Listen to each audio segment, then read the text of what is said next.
Hi there, I'm Joey. I'm Jacob. And we are watching Star Trek for the first time. Last time on Star Trek. Just a great data episode. It was a fun time. Great data episode. I love it. And plenty of O'Brien for my... Plenty of O'Brien, yeah. More O'Brien than I thought we were going to get. Absolutely. Here's the thing. I used to put O'Brien in this, you can see it here in my notes, in a separate column from the main crew. But now that we're down a crew member, I'm just going to start putting O'Brien in the regular column. Oh, yeah.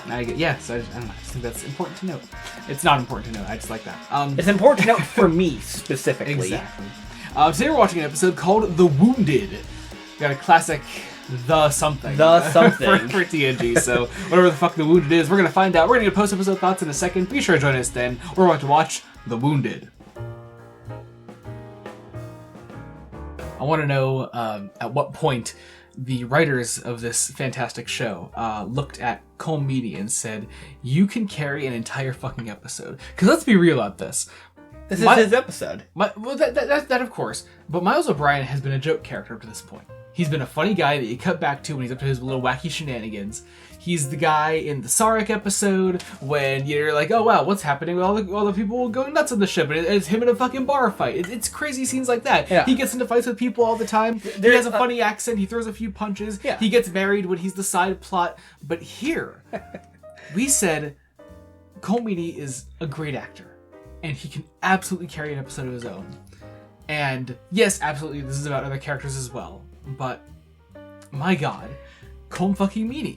Let's really shine a spotlight on this guy. Yeah, like we give him a ton of backstory. Yeah, we give him like a whole great end scene when it's just him and his former captain. I realized I was saying a mere 3 episodes ago in Final Mission, I was talking about the rare double quote in my notes. Even rarer. Has this ever happened before? Triple quotes? Triple quotes? Triple quotes in my notes. There's just a lot of great lines in this episode.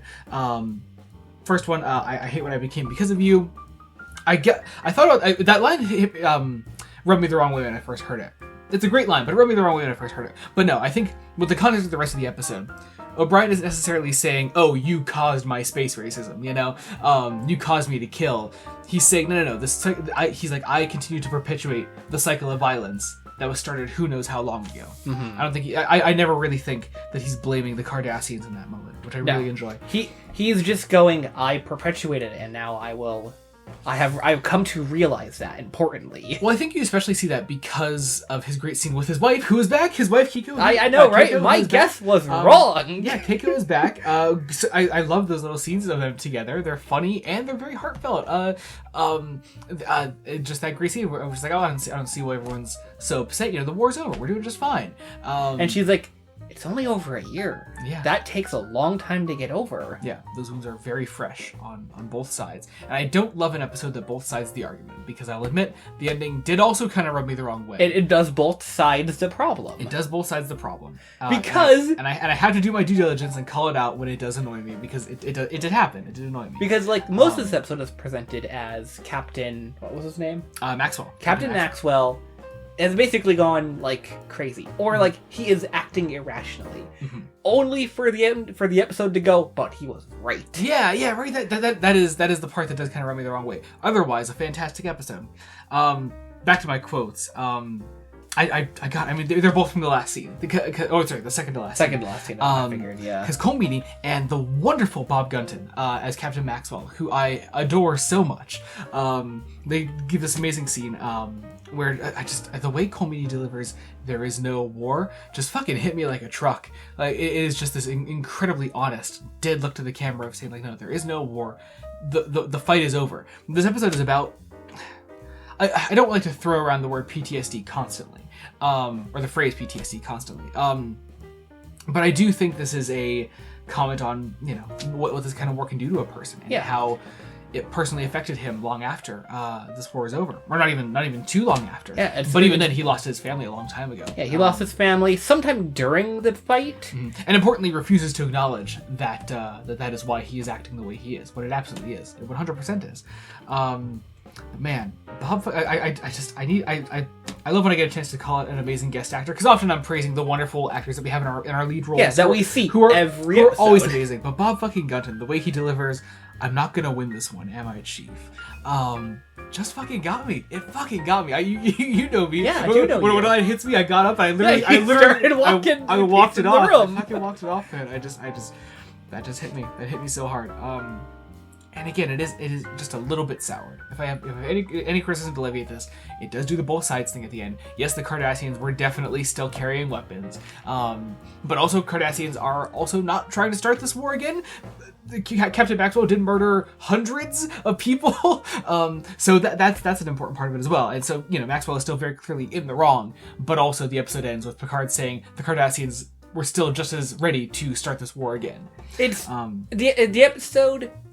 While that is not great, I don't love that, obviously. The episode does, I think, attempt to set up that was going to be the end punchline, if you will. Yeah. Because there's an earlier scene when the one underling, the advisor, is snooping through, like, a computer bank. Mm-hmm. And, like, the two... What was that guy's official position? It was, like, a consular or something. I forget what it is, I don't know. Like, okay, the lead guy. Him and Picard, they go talk. Mm-hmm. And he's like, there are people on my side that want a war, that people cannot live without a war. Mm-hmm. The episode tries to set this up, I think. Yeah.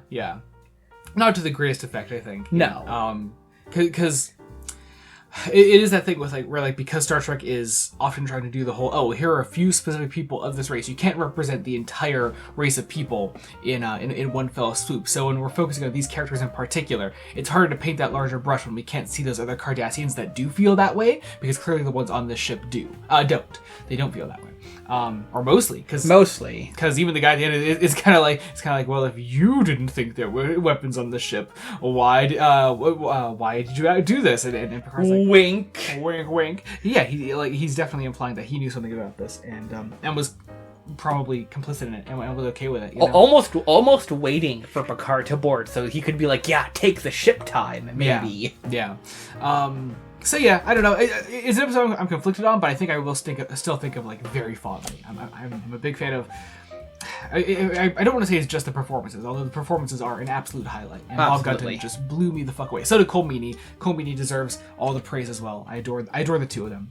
I especially loved Captain Maxwell's scene with Picard when he first boards the Enterprise. Yes, that's very good. His full on mask off space racist moment where he's like there's a great moment where he says he's like, I have intel, I have information about I know what these guys are up to, and Picard's like, well, where does it come from? He's like, oh, I know, I just fucking know, I can smell it. Yeah, exactly. That's a great little moment, just a commentary on how racists exist. Yeah, it's pretty good. There is a kind of dodgy O'Brien moment where he kind of says something a little similar. He does the whole he's like, Captain Maxwell killed those other Cardassians. He must have had a good reason for it, which is very clearly this absolute this allegory for things we hear in the real world, where we say the police randomly killed this guy. They must have had a good reason for it. He must have done something wrong. Fuck that. And mind you, that does come before the scene where O'Brien is like, I've realized where my failure is in all this. Yeah, exactly. Yeah. Overall, pretty good. I think I don't know, season 4's just been on a great roll. I've been a big fan. Even when things kind of falter a little bit, I still mostly enjoy the episodes, unless they are ableist. That is the important thing. Unless they are actively problematic in some way. In which case, this one also kind of is, just a little bit. Little bit. Anyway, if you enjoyed this, check out our Patreon. You can get all kinds of extra Star Trek things, like early Star Trek reviews. You can get the next review early, and you can get exclusive Star Trek commentaries for TOS. So all kinds of fun things over there. If you're not into any of that, you can also just do a general support tier. Your name will be down in the description of every video we put out, not just Star Trek, but our comic book stuff as well. So I guess join us next time when we continue Star Trek: The Next Generation. Until then, this has been Joey Morgan. I'm Jacob. Goodbye.